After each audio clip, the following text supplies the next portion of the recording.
today. Can you just tell us anything about his participation and what he might have to do between now and Saturday to get on the floor?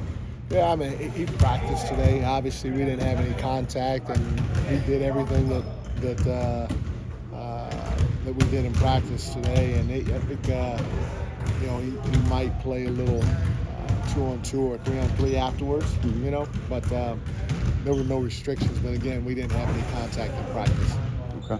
A day later, you mentioned you kind of had to look at the film. And Yeah. Did it still stick out to you as a team that was a little unrecognizable to you? Well, for sure, and I'm not just going from the 4 preseason games. I'm talking every day in practice when we've been banging heads against one another. We kind of got out of character from what I seen. Now, maybe this might be us when the lights are on, and we got to fix it, which we will. We started with that today. But again, I wasn't used to seeing some of the things that we saw on film from our game last night. And, it was starting with even a guy. First of all, in the preseason game, Johnson came out and said we were the more physical team. In the real game that counted last night, they were the more physical team. Yeah. We could start right there. Then you take it a step further. Josh Harton himself is a very good player, but he's not Giannis. He scores 10 points in transition by himself, and most of those were 1-on-4 where he just split our defense and got layups. You talk about points in the paint, especially in the second half. In the first half, they had 22, I think, points in the paint the whole half. The second half, they had 22 points in the paint in the third quarter, And then the last one is huge for me, and I hadn't had to mention it a ton because we've done a pretty good job in there, but we have to win the possession game every night. We're a good enough shooting team to be able to shoot at a high clip.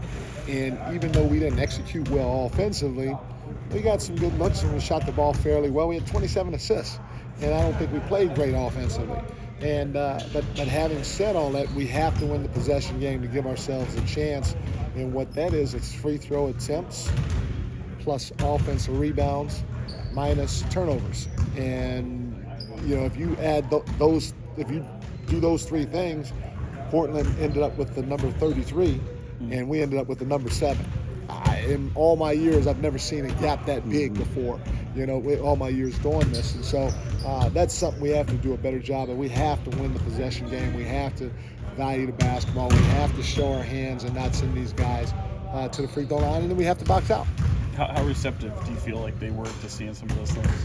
I think they were receptive. I know they felt like they did not give themselves, and again, I'm not taking anything from Portland, but we did not give ourselves a chance to win like we're capable of at the end of the day. And so, guys, I believe these guys want to win at a high level. I believe they want to get better, and it's about learning how to do it the right way every time we step on the floor for as close to 48 minutes as possible. We can't do it for 12 minutes like we did, or 8 minutes like we did in that second quarter.